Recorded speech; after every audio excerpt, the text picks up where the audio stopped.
Those who believe in oppressing women, gays, Hispanics, African Americans, and people of different faiths are not welcome to join our great country.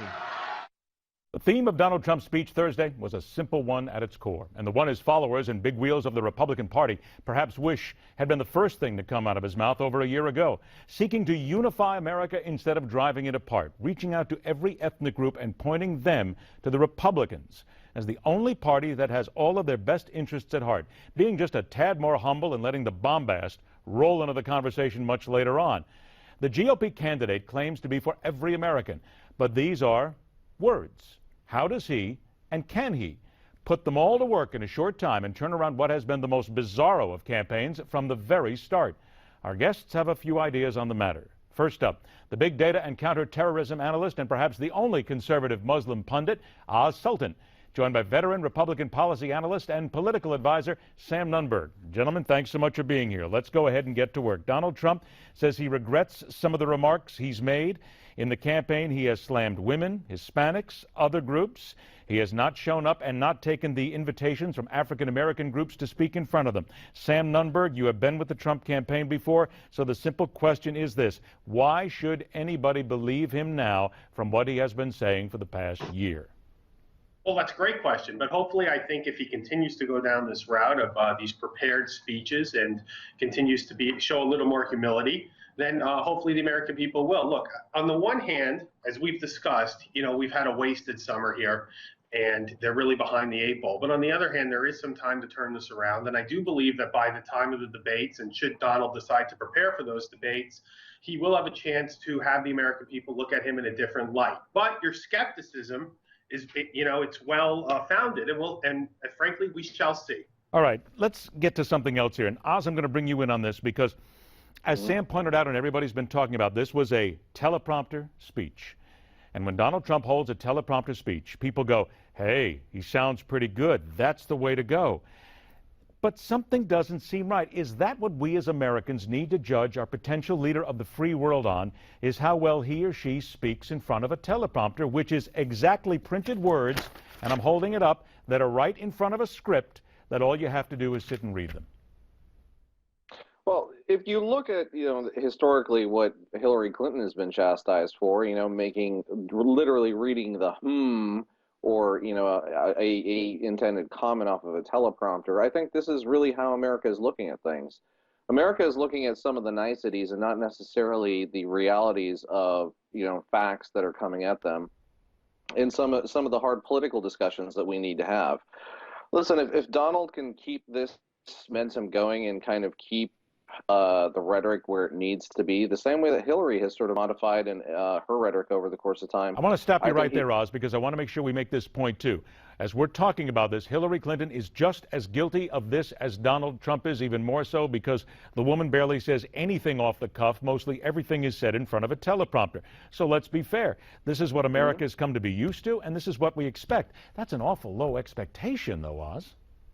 Well, they want fully researched and rehearsed candidates. They want people to say the right things, even if they do the wrong things. A lot of what I've heard on the street is that folks think Hillary is just nicer. She's not inciting any sort of issues with folks.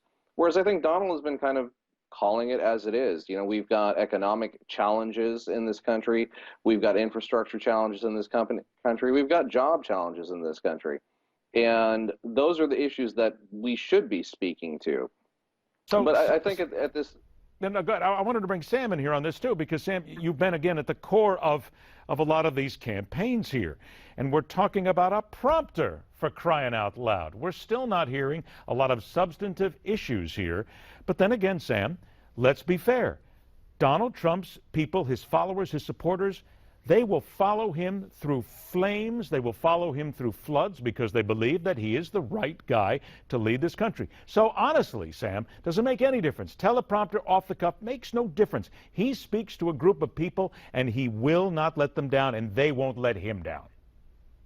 Right, but he still needs to add to that number, because I think what we've continually seen with these poll numbers from national, and unfortunately the states get a little worse, is that Donald stays at between 38 to 42, and Hillary Clinton can go as high in these four-way races to 44 to 48. And he's going to have to find a way to broaden out the support. I do want to say one thing, though, is that when Donald is doing these freewheeling speeches, he doesn't have these teleprompters, it actually plays into the Clintons' hands, because then the media is going to just take something that Donald says, fair or unfair, and sometimes they have been unfair, frankly, and they're going to just make it an issue, a recurring issue for a couple days. And any day that Hillary Clinton is not the issue of this election is a winning day for Hillary Clinton. I don't know if Donald's able or capable to not make himself the issue of the election, to not make this a referendum on him, and to try to sort of sit in the backlight. But if he just gives these prepared remarks, and we see these poll numbers, and we see some support grow, then the Clintons are going to have to rethink their strategy.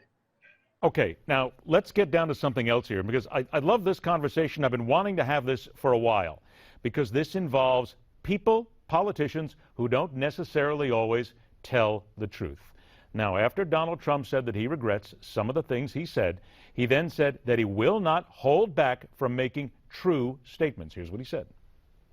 And I do regret it, particularly where it may have caused personal pain. Too much is at stake for us to be consumed with these issues. But one thing I can promise you this: I will always tell you the truth. Oz, let's go ahead and start from there. If you don't like Donald Trump, you'll say that he can't tell the truth. If you don't like Hillary Clinton, you will say that she cannot tell the truth. It comes from every side, doesn't make a difference. I started talking about this very issue this morning on social media, and I've been talking about it for a while, because every time a candidate tells a lie, and a lie is an untruth, then the people who support them say, wait a minute, everybody lies. Every politician lies. Come on, Ed. Get with the 21st century here. This is part of who and what they are. Sam, I'm coming to you in a minute on this, but I'm going to start with Oz on this one. Oz, again, isn't that an awful low bar to set? Shouldn't we as the American people, whether we love Donald Trump, love whomever we love in the election, shouldn't we demand a little more truth from our politicians every single time and stop making excuses for untruths, lies, whatever you want to call them? Of course we should. But you have to look at this from both sides of the coin. Hillary had allegations come out of sexual misconduct against Bill Clinton again, and removed actual segments of her platform on when a woman should be believed in cases of rape. That just kind of went away, and that just sort of disappeared into the ether. The challenge I think you have with Donald Trump is it's not necessarily, quote unquote, saying the truth. It's he speaks plainly, okay? He speaks plainly. Right, but that's plain not my point. That's not my point, and I only have short time here, and I got to get through this. Shouldn't we demand more of our politicians and stop making excuses? You agree with me on that, yes? I think we should demand not just more. I think we should set a higher bar of expectations across the board. Okay, there it is. Sam, I got about a 30-second answer for you. Do you agree with that? Hold the bar higher and stop making excuses? Well, I wish we could hold the bar higher, but look, case in point, let's just look at what just happened now with the Obama administration, frankly, President Obama being caught flat out lying about paying a ransom payment for American hostages. You're absolutely right. We just live in a world where these politicians think they can speak above us, and it's unfair. There it is. There it is. They think they can speak above us. We need to bring them down to earth. It makes no difference who it is. 90 seconds I got left. I want to get you both on this very quickly. Sam, to you. The president did not go to Louisiana. He immediately, as soon as things happened, that tragedy that's going on there right now, he put FEMA on notice. He declared a national emergency, a federal funds going there. He did everything that he could, yet he was caught optically out playing golf. How bad was that? Well, it was actually a genius move by the Trump campaign, by the way, to have Donald and Mike Pence there today.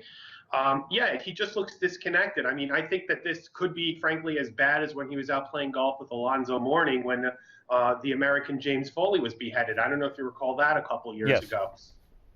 Yes, Sam. Okay, Oz, to you then on the same question here. Then, is it just the matter of fact that the president did everything he was supposed to do, that he should have made that trip to Louisiana? Where do you stand on this? It's a huge optics issue, and it's been an optics issue since Bush made that trip to Louisiana. Louisiana's flooded again. The president needed to be there. Trump made the effort. Hillary is still kind of, twiddling her thumbs. But what about the Louisiana Democrat- governor who said, I really don't want the president to come and I don't want Donald Trump to come because we have too many other things to do right now?